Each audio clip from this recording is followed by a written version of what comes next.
Hello, everyone, and welcome to the observation deck. I am your host, Annie Peterson-Kolatkar, and with me today is Michael Roja from Vessel Traffic Control, San Francisco. Welcome, Michael. I'm so excited you're here today.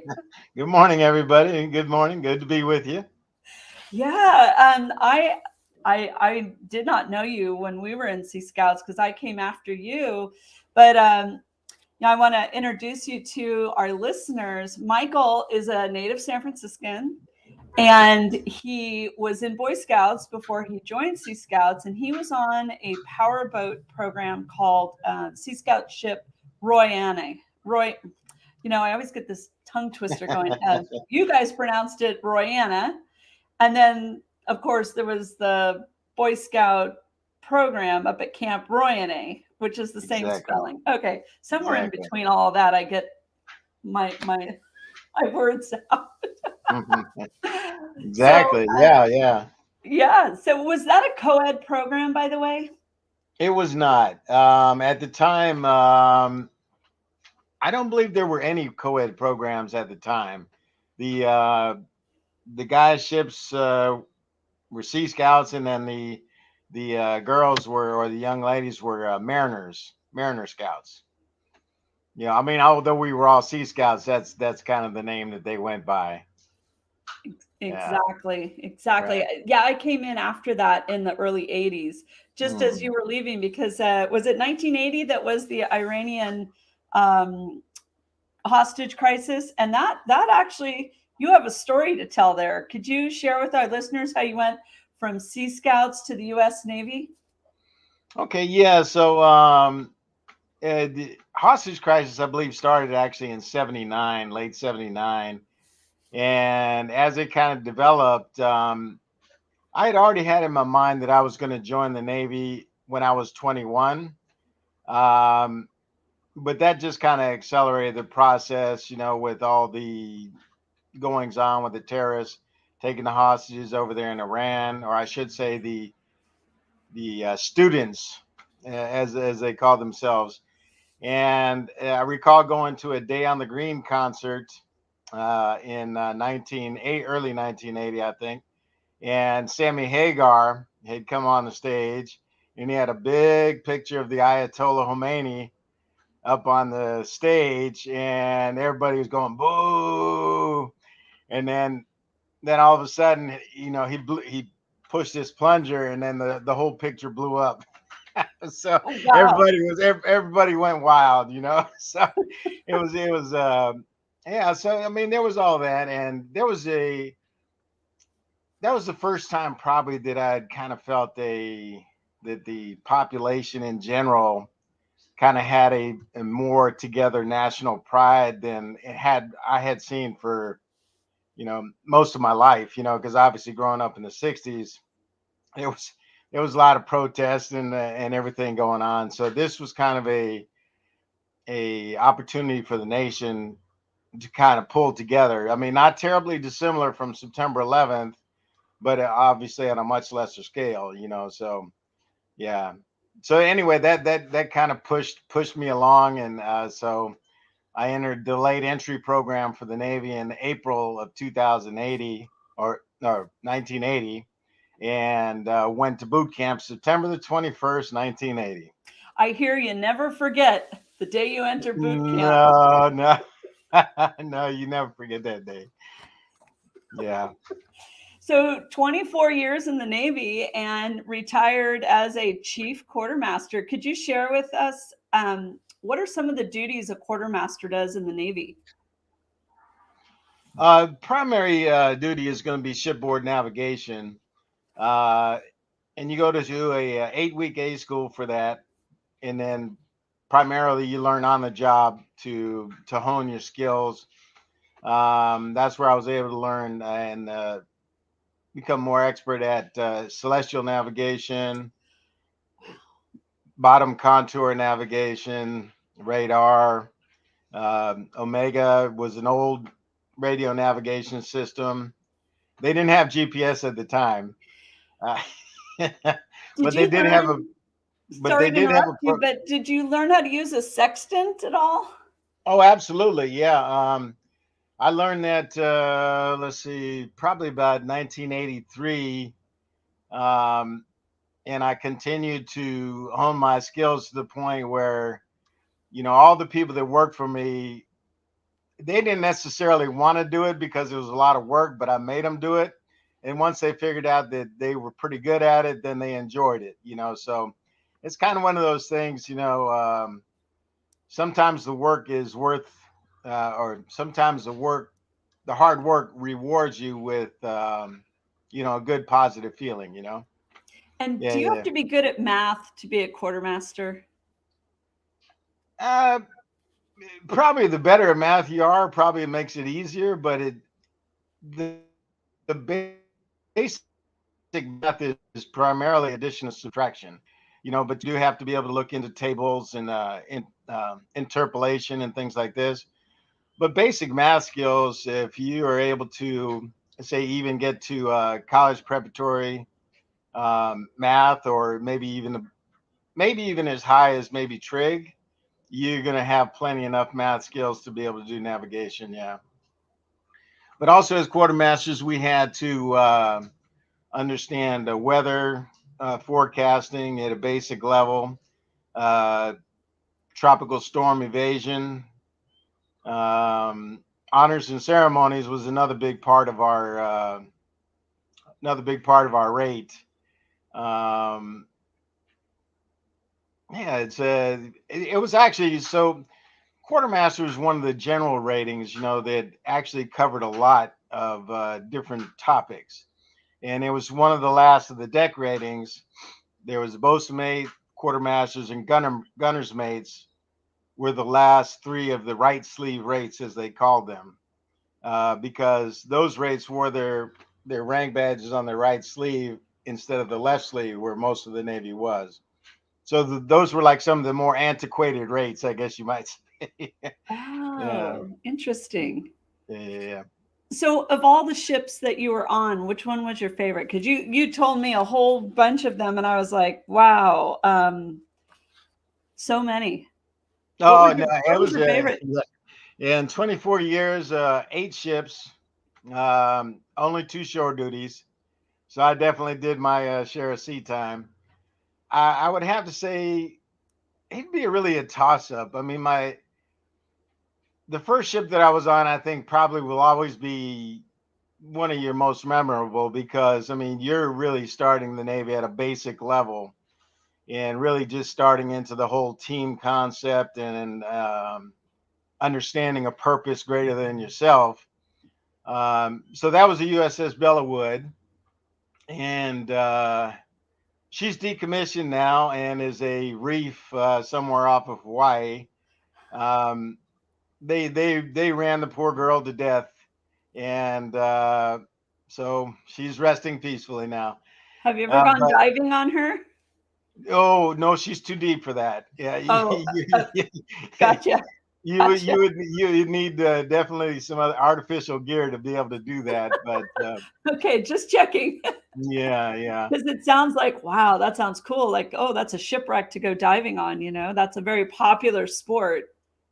I mean, there are many to be sure, but I mean, there were others like being stationed on the Enterprise. Being on a super carrier where when you're deployed, you have almost 6,000 people on board, and it never stops 24/7. Launching planes continuously. They serve food on there like 23 hours out of the day, in one form or another. And then the last ship I was on, the Bunker Hill, which is an Aegis class cruiser. And that's where I got my surface warfare officer of the deck underway, which you have to have a good knowledge of all the aspects of the ship, not just navigation and ship handling, but engineering, combat systems, supply, everything. So that was a big achievement for me to be able to get that, because not all enlisted folks are able to get that qualification. And now here you are working as a civilian, but not really. I mean, there's a fine line there, right? you're working now with the Coast Guard for 15 years Right. in vessel traffic services, which in the book Shakedown Cruise, um, the the main character learns about vessel traffic in the very first chapter, Wow. and he's introduced to vessel traffic services through an app on a monitor screen, and he taps the screen and up pops a little information pop-up box, and it happens to be the Balaclutha, a cargo ship. And I think we both know where I got that name from. The Balaclutha, sure. Yep. Down Yeah. Hot Spear for sure. Yeah. So I actually went and looked up the name Balaclutha, and it's a Celtic word from Scotland, and it means like on the river Clutha. And Oh. so there's actually a place in New Zealand called Balclutha, which is on a river, and it's a Scottish settlement.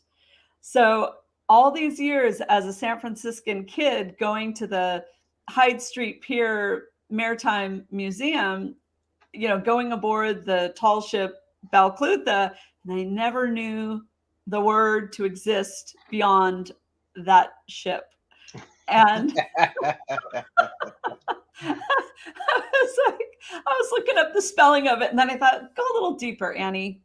Where is this word from? So Yeah. I did look it up. So here we have in the first chapter of our book the whole idea of an app for tracking vessels at sea.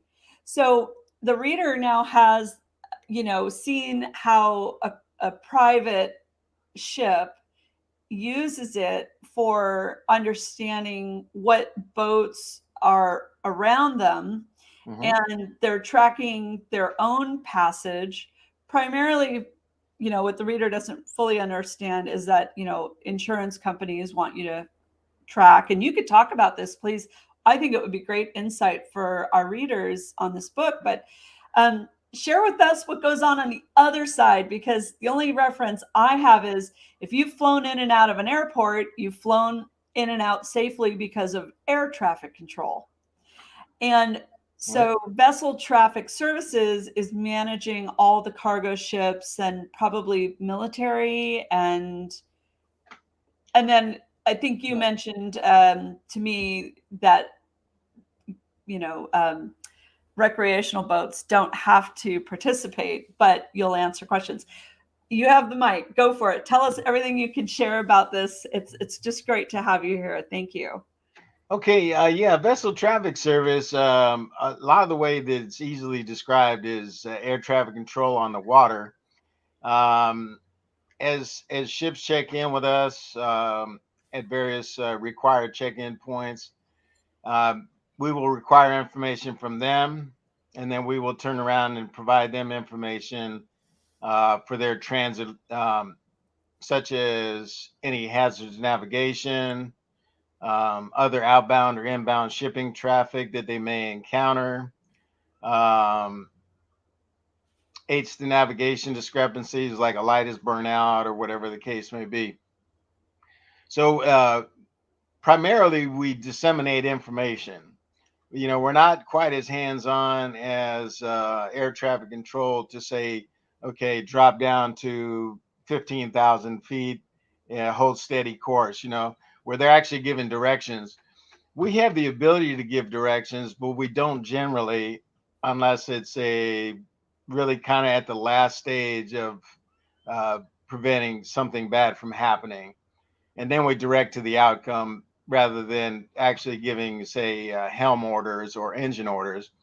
We would say divert to Anchorage 9 or continue your transit and then check in with us when you're safely through the bridge or whatever the case may be. So we don't actually give directions exactly like air traffic control, but it is similar.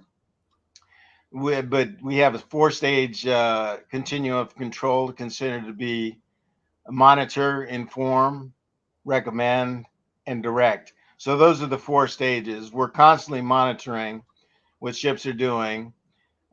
We inform people, like I say, as they check in, we pass them information. Occasionally, we might recommend, based on what knowledge that we have of the area and or particular situations. And then I say as the last stage, it'd be direction.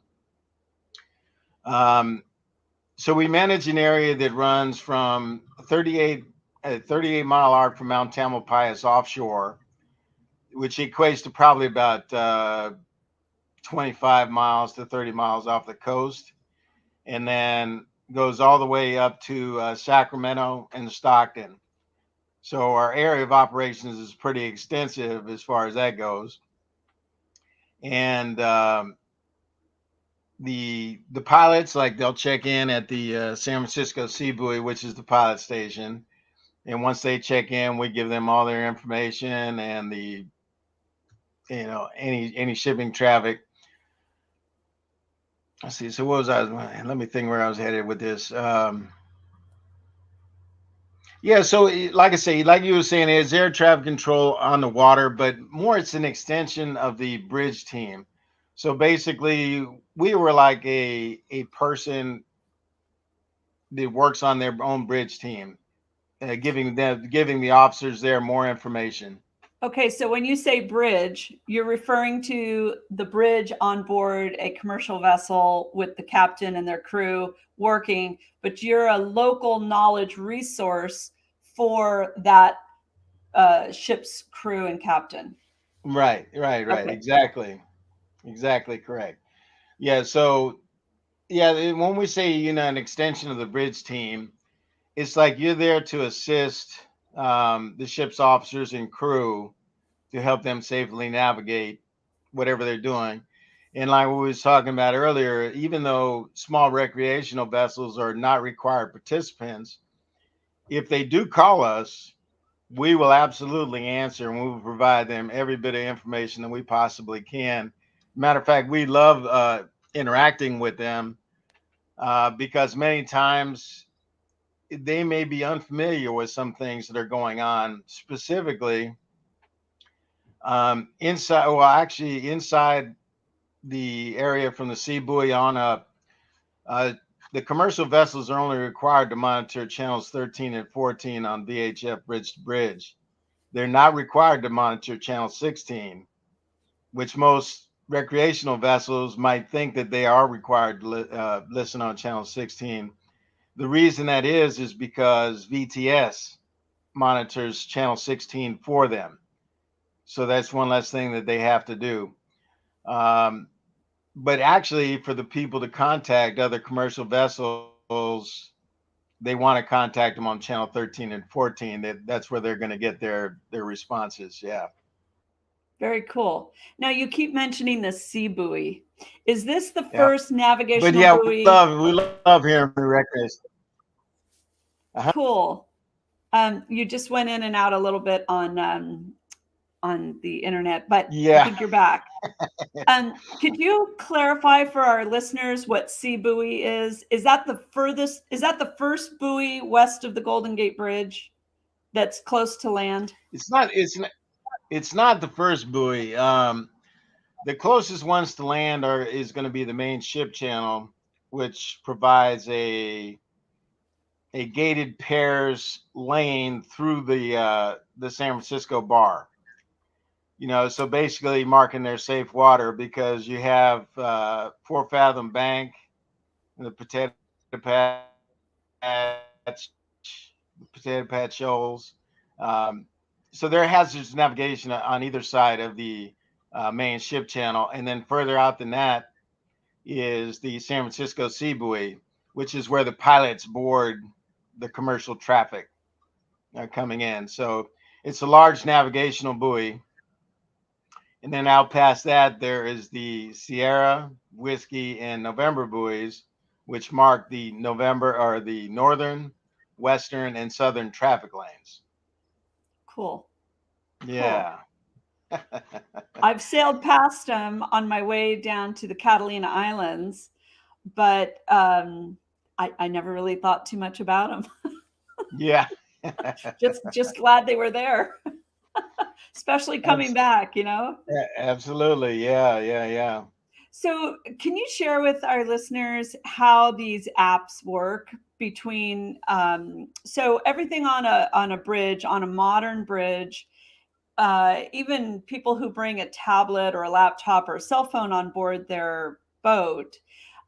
Could you explain how these apps for monitoring vessel traffic, uh, where they're created from, who manages them, and then how they talk between the Coast Guard and their own boat? That would be great to hear. Okay. So most of the commercial traffic has to carry what's called AIS, Automated Identification System.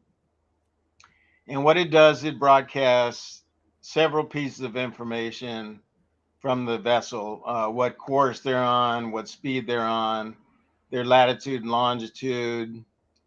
Here I Um, am. Here I yeah, am. Here yeah, I here I am. am. Exactly. And so that's the most of the information that people use is where, who is it, first of all, uh, where am I at? And, it will have destinations sometimes in there as well, course and speed. And this way there, people know, like, if I need to talk to somebody, I can call them by name. I know who it is. It's not just a blip on a radar screen. It has much more information than that. And also, once you have course and speed of a vessel, it also makes it much easier to make course corrections for yourself if you're the giveaway vessel, because you know what they're doing. So Exactly. it definitely clarifies situation. There are several different applications out there. Marine traffic is one, vessel finder is another. Um, but like a lot of electronic chart displays also have AIS feed. So, like, let's say that you have an electronic chart display on your sailboat, Mhm. and it has AIS feed. Okay, then as you're watching your boat move through the bay, say you're coming up on Point Blunt. Okay, then you see, these AIS tracks. One's coming in from the Golden Gate. Another one's leaving out of Sausalito. Or something like this, and it will tell you more information about that. Like the vessel leaving out of Sausalito is probably a passenger ferry. The vessel inbound is probably some sort of commercial traffic. And generally speaking, the inbound commercial traffic is going to run between the city front and south of Alcatraz, called the eastbound traffic lane.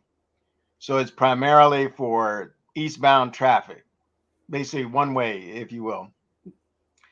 And then, but sometimes, like a vessel may have to take the deep water traffic lane because there is a 45-foot draft restriction in the eastbound traffic lane. So if a vessel is drawing more than that, then they got to go to the deep water traffic lane, which doesn't have a draft restriction on it. Wow. In which case they're going to go north of Harding Rock and then south of Point Blunt to points wherever they're headed. Then the third traffic lane is the westbound traffic lane, which has Arch Rock, Shag Rock uh, located in it. So there's a 28-foot draft restriction for there. So, I mean, there are limitations and whatnot, but like I say, with the electronic chart display, you're going to know who you need to talk to. And, based on their course and speed, whether they're going to be applicable to you or not. In other words, they may cross in front of you, but it may be 2 miles in front of you. So you won't need to make arrangements, but it's a wonderful system. It really is, much easier than back in the day when there was no such thing. Can people report emergencies to you? Oh, absolutely, And absolutely, and if they lose their microphone, could they use their phone or their laptop or tablet to do the same? all the above, absolutely. Um, we listen, like I say, we listen on channel 16, so there's a lot of times we'll pick up information um, where they may be just calling the Coast Guard in general, but because we listen to channel 16 in addition to the channels that we work on. We hear the information as it's coming across. So even though they're talking to the command center, which is right next door, we're listening. And once we know where the person is at, if we have a downbound ferry, say out of Vallejo, you know, and the person's having trouble east of Angel Island, then we'll have that ferry go by and at least find out how are they doing. If possible, sometimes the ferries will lend assistance. So I like to think of it. We like to put a vessel on scene. Maybe not a Coast Guard asset, but we will put some kind of vessel on scene with them. Tugboat, anybody that we're talking to, a commercial vessel. Yeah. We have all of our mariners on the bay, especially the ferry captains. They work with us top notch. They help us out all the time, and they're a great asset. Definitely a great asset. Okay, I know this is going to be a challenging question, but knowing what you know now about vessel traffic, would you have preferred that as a career over the Navy, or they're both equally fantastic? What would you say now? That is a tough question. I wouldn't prefer it over the Navy. No, I mean, I loved my time in the Navy. I really did.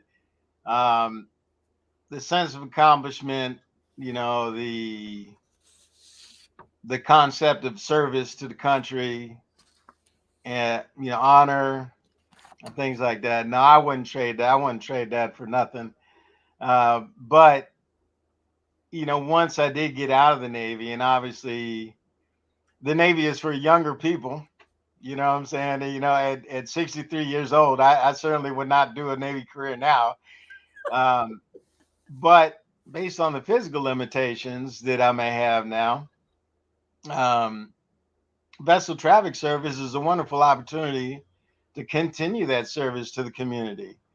Um, as a young child, I mean, in 1972, it was actually just before I joined Sea Scouts, but I was in Boy Scouts at the time. That's when the Arizona and Oregon Standard collided under the Golden Gate, resulting in one of the most devastating oil spills in San Francisco Bay history. And I recall as Boy Scout going out to the beach and cleaning up oil and helping out with seabirds and whatnot. And that had a tremendous impact on me from a very early age. To realize that, um, I mean, the Bay is a such a wonderful asset and a beautiful portion of this area. You know what I mean, and so critical to the survival of this area. Agreed. That damaging it in any way, shape, or form is just irresponsible. So anything that we can do to prevent, you know, uh, obviously environmental mishaps, but really any safety issues, don't want to, I don't obviously don't want to see a personal injury or anything else like that. People should be able to enjoy the Bay for the wonder that it is and not have to worry about, am I going to make it out? You know? Exactly. Yeah. Exactly. So, I mean, both of them have been wonderful careers and wouldn't trade either of them for either of the other. You know what I'm saying? Yes. They both were just fantastic without question. That is marvelous to hear. Okay, we have just a couple minutes left, and I have 20 questions to play with you, and you can just rapid fire answer them any way you like. I thought Okay. you're a water rat. I know you. Absolutely. Yep. Yep. Water rat from Okay. way back. Okay. So, power or sail? Power. Tiller or wheel? Helm. Nowadays, it's like a joystick, isn't it? Yeah, it is. Yeah, yeah, yeah. Okay. Bow or stern? Bow. Have you ever been in a submarine? Yes. ever been to the top of a mast? Yes. And how high off the water were you? So about, I believe it was about 180 feet. Ah, Yeah. you can really feel the pendulum, huh? That was on the Enterprise.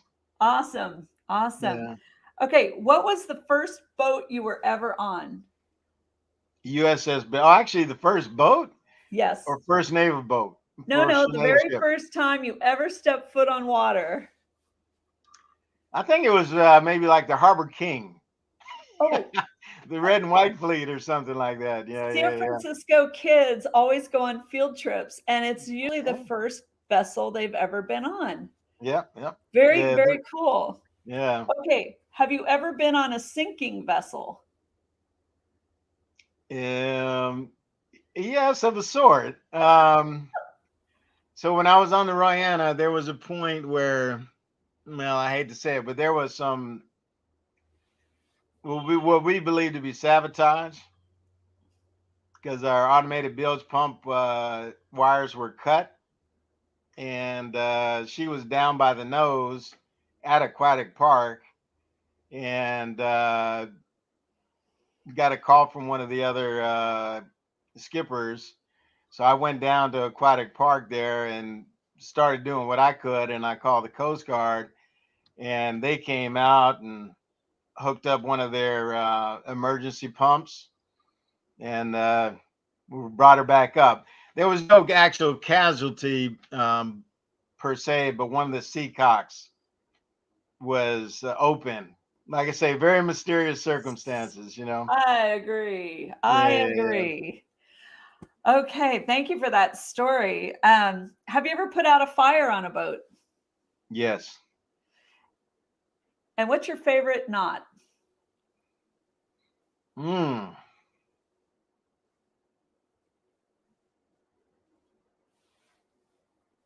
I go with bowling. The old king of knots. And what's Yeah. your favorite type of boat engine to work on? GMC 671 without question. And what size would that be so our readers, our listeners have a chance to comprehend what that means? Is that like Uh, something you find in a ski boat, in an ex-military decommissioned boat? oh yeah, no. It was boy, that was used a lot by a lot of different boats. It was used a lot in Navy Liberty launches and work boats. Probably 50 to 60-foot boats. Okay. It was a Diesel. six cylinder diesel, six cylinder V6 cylinder diesel, and just a strong engine. Used a lot, you know, and lots of parts available. Fairly easy to work on. Very cool. Yeah. Okay. Favorite type of fishing? Oh boy, I tell you, I'm not a big fan of fishing, but I'd have to say ocean fishing. You know, like salmon or you know, Yeah. cod or something like that. Probably be, yeah. Yeah. Okay. When you hear the words rough seas, what comes to mind? Oh,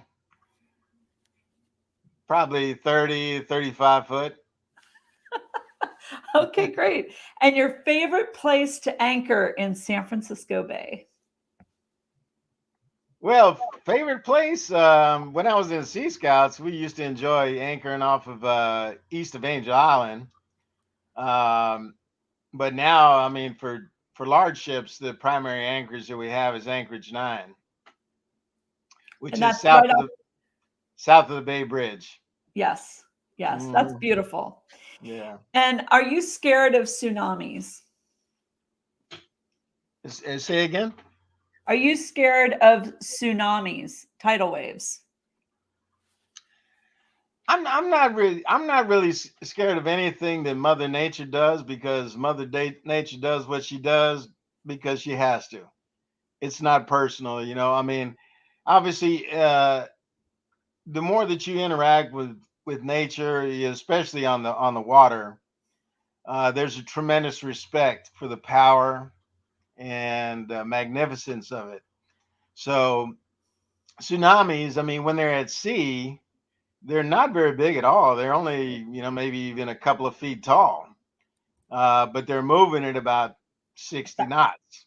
Yeah. So and it's not till they reach shallower water that they rise up and start becoming much, much larger and much more destructive.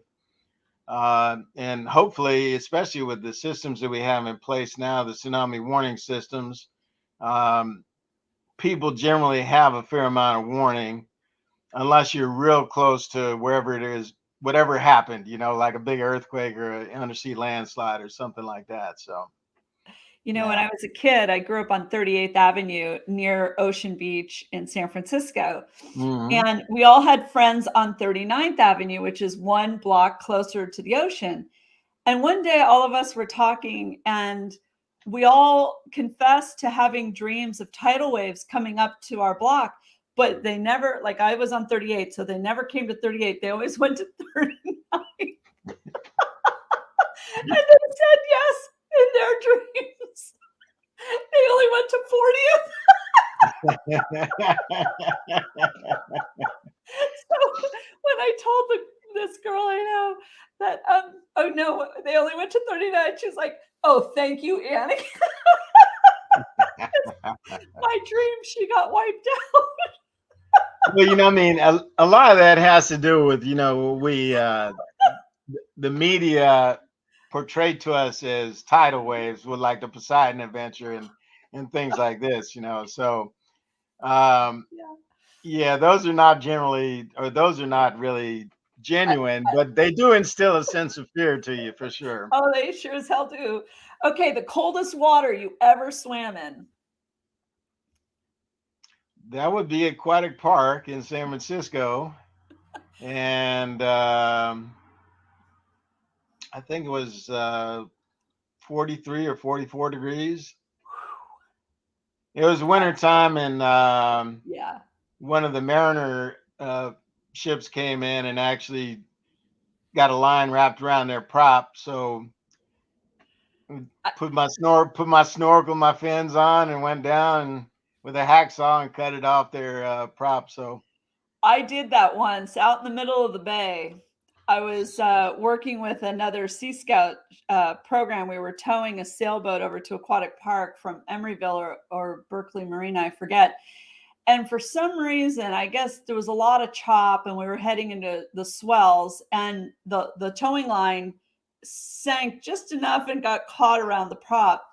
So I just said, okay, I'll go in. And I visualized the whole event, how it was going to unfold. And I tuned in, and I just took off my shoes and socks and everything, just jumped in, opened my eyes, started untangling it from around the prop, and got out. But I got to tell you, the moment I jumped in, I literally felt like all the air was sucked from my lungs, and I was having a heart attack. oh That yeah, was so shocking to my system. And then, of course, when I got out of the water, my every capillary just went boom, and I got really hot and warm, and literally, I think I spent 7 minutes in the water, but it was enough to put me into a little bit of mild hypothermia. oh yeah, for So, sure, yeah, yeah, yeah, yeah. our bay is something else. Okay, how many oceans have you been on? Pacific, Atlantic, Indian.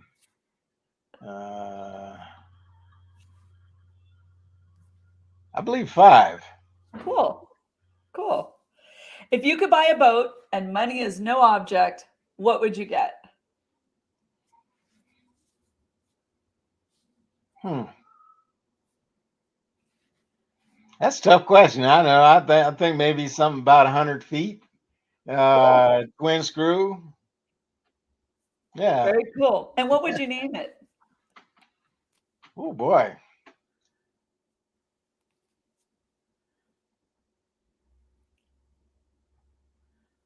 Ah, You have to let think me about think that about let one. me think about that one and come back to you on that. Okay, two last questions. Where would you keep it? Anywhere in the world, where would you keep it? Here in San Francisco. Very good. Okay, last question. What is one thing every kid would want to know about you? Something you've done, something that was I can't, I don't, it'd be tough to say, any one particular event that I've done. I can say that to know about me is like I'm tremendously honest, always willing to listen to what somebody's got to say. Try to keep an open mind. Sometimes that's not always the case, but I try to, because the world is ever changing. And, um, if you shut yourself down, you're not going to be able to keep up with the rest of the world. Um, like I said, my time in the Navy was, it was such a memorable time in my life. I mean, many of the experiences that I've had on board ships, um, of all types, have been just the most memorable uh, things, including fighting fires and damage control for real. Not a Mhm. drill. you know, I mean, those things that get your heart racing. But to all the young people out there that are in Sea Scouts or considering coming into Sea Scouts, I would say, I mean, just realize that you have a tremendous opportunity that you're experiencing or might experience if you join, because it gives you the opportunity to think and to problem solve and be creative.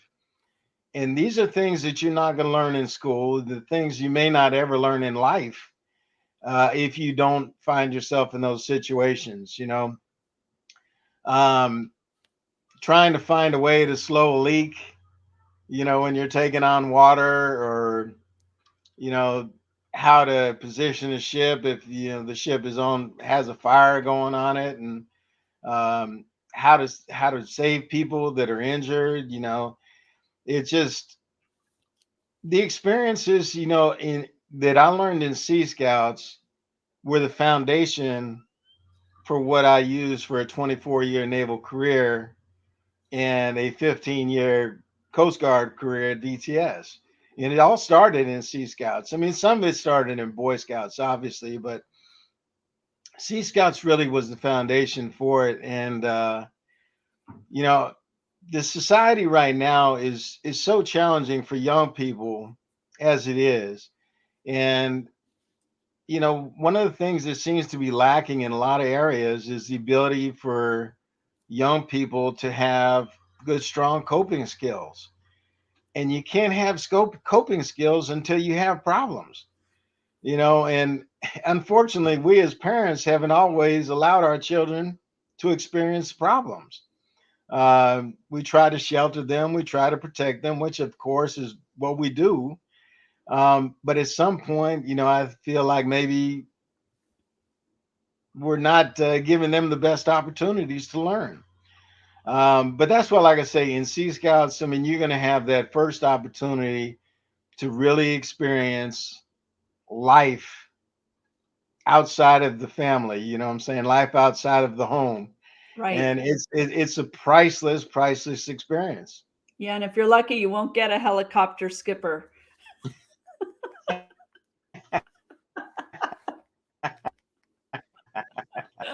Exactly. I mean, and just one other thing, I want to give a shout out to all the mariners that I work with out on the bay. They're all fantastic. I have a great relationship with many of the bar pilots and tugboat captains and the ferry captains. All these guys are just top notch mariners and great people. The uh, the maritime industry is probably one of the last bastions of uh, traditionalism and chivalry, and the thought of women and children first. It's not a joke. That's for real. And um, when people are in trouble on the bay, it's amazing to see how many people will stop what they're doing to go help out. You do not see that on the freeway. You know what I Exactly. mean? So like I Exactly. say, the maritime community is I don't know, it's a microcosm of society. You know what I mean? It's like the thought processes there are different. The social interactions there are different. Uh, th- I think in general, the quality of the people are pretty top notch all around. I You know, agree. yeah, absolutely. You know, what I mean, the maritime community is pretty small, and I'll tell you what, to be blessed to have the interactions that I've had with them at all levels has been a true blessing. I would agree. I what I learned in 4 years of studying in Sea Scouts, but you never stop studying and learning because there's always something Mhm. new. The problems are never the same. Never. And it's truly a blessing to have the exposure of being on different boats at different times because the wide array of problems that you experience and the weather changes and the tide Mm, changes that's right. and the people around you change, so the variables are always different whenever you go out on a boat. It's never the same experience. So, I have yet to see that happen, and I too am forever grateful for all the experience that Sea Scouting gave me because to this day I still know how to secure things to the top of a car for traveling. I mean, just as a simple, basic example, but we think in terms of distributing weight in a vehicle. We think in terms of first aid supplies and readiness. And 100%, 100%. yeah, so, and Yep. it's not that we're solving problems from fear, we're solving problems from a space of peace and readiness so that we are prepared. And I think that that's a big difference of mindset so that it's like, no, no, I'm ready and I'm steady. I'm not in hypervigilance and I'm not in fear mode. So I think that scouting in so many ways gives so many opportunities for testing your mettle, mettle, and how well do you respond to pressure. And if you don't respond well to pressure, Sea Scouts is a great place for you to cultivate responding well to pressure so that you get over your anxieties. You have Absolutely.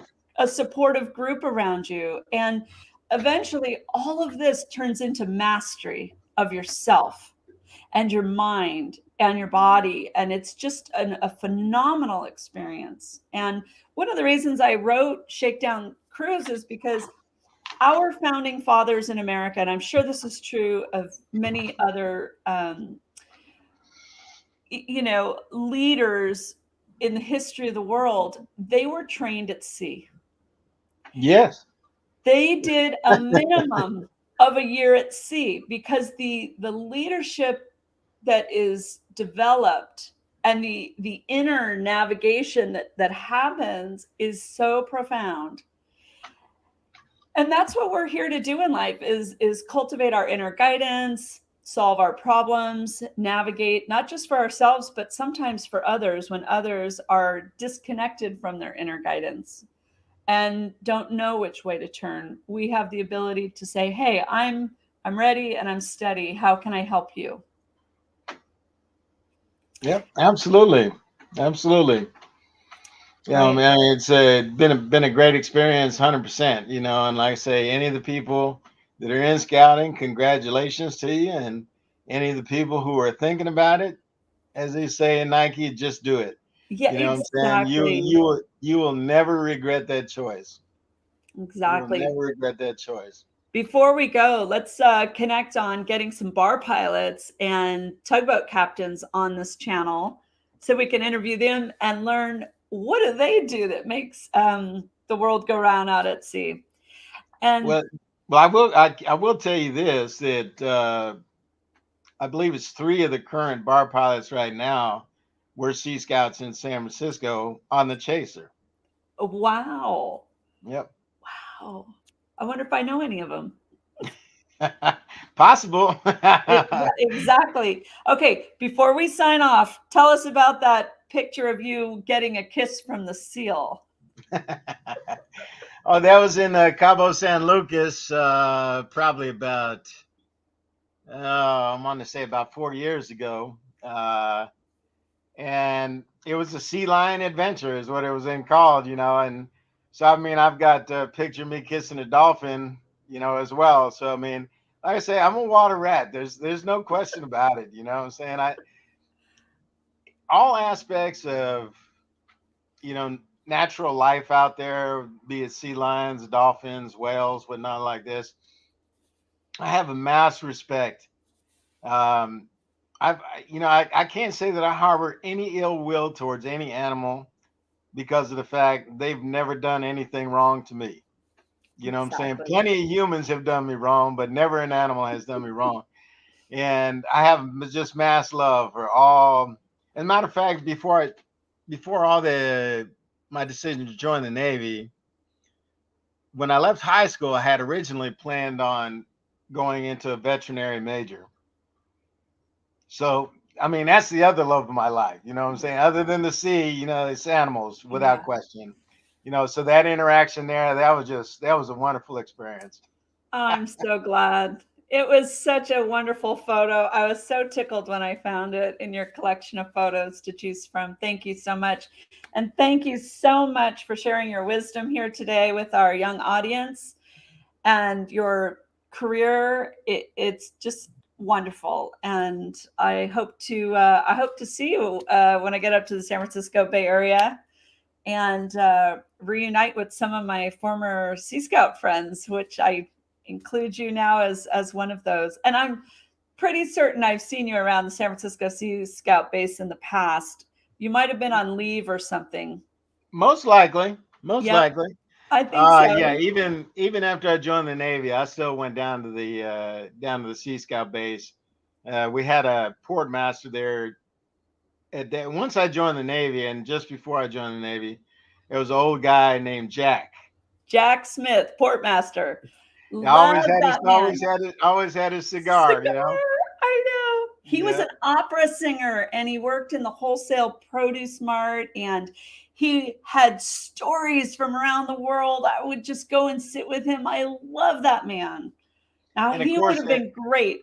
He's probably dead and gone now, but he would have been awesome to have on this podcast because that guy had story after story. Oh my God. he was a great guy without question. And of course, before him, there was the world renowned Joe Romez. I never knew him. Thank God, everybody who's ever known Joe Romez got a good punch in the arm, and I'll tell you what, it didn't feel good.